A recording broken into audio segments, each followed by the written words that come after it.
పెళ్ళి కూడా అదే పరిస్థితి లేదమ్మా. ఫస్ట్ అది తీసేసుకున్నాక దగ్గరికి వచ్చినాక వాయిస్ ఫస్ట్ వీడియో స్టార్ట్ చేయి.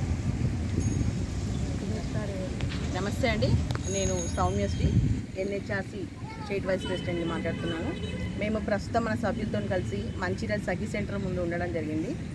ఇంత ముందు వరకు లోపల పోయిందా ఇంతకుముందు వరకు ఒక కేసు గురించి మాట్లాడడానికి ఇక్కడికి వచ్చాము కలవడానికి. ఆ అమ్మాయి పేరు గీత. తను బాధితురాలకు చెప్పుకోవచ్చు. ఎందుకు అంటే అత్తగారి ఇంటి తరపున కానివ్వండి, అమ్మగారి ఇంటి తరపున కానివ్వండి, తనకి ఎటువంటి సహాయ సహకారాలు అందక మన సంస్థ గురించి తెలుసుకొని శ్రీనివాస్ సార్ గారిని అప్రోచ్ అవ్వడం జరిగింది. సార్ కేసుని డీల్ చేయడం వల్ల మనం ఇక్కడ వరకు రావడం జరిగింది. విషయం ఏంటి అంటే తనకు పెళ్ళైన మొదటి నుండి తన భర్త చాలా చిత్రహింసలు పెట్టేవారు. అదేవిధంగా అత్తమామల పోరు ఉంది.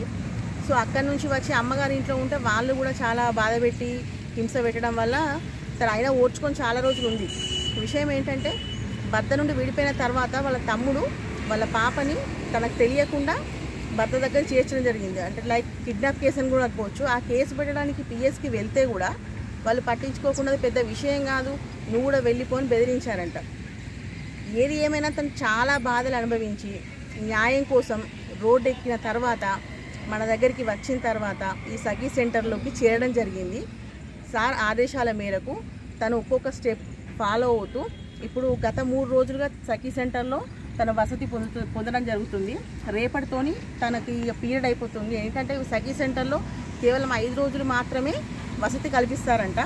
సో రేపు పొద్దున కల్లా తన పీరియడ్ అయిపోయిన తర్వాత పిఎస్లో కేసు ద్వారా దానికి కేసుని నోటరీ చేసి తను పంపిస్తారట. తను ఇప్పుడు భయాందోళనకు గురవుతుంది వాస్తవానికి. ఎందుకంటే తనకు షెల్టర్ లేదు. ఫస్ట్ ఆఫ్ ఆల్ తనకి షెల్టర్ లేదు.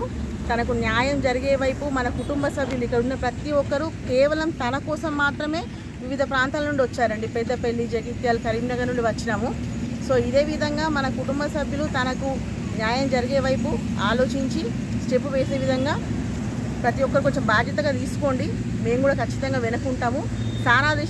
సార్ ఎలా చెప్తే అదే విధంగా నడుచుకోవడం వల్ల మాత్రమే ఇప్పుడు ఆ అమ్మాయి ప్రాణభయం లేకుండా ఇక్కడ ఉన్నది.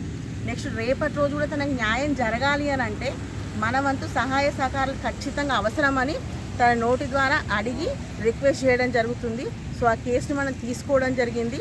తన వైపు న్యాయం జరిగే విధంగా మనం ఖచ్చితంగా పోరాడదామని చెప్పి మనస్ఫూర్తిగా తెలియజేసుకుంటున్నాను.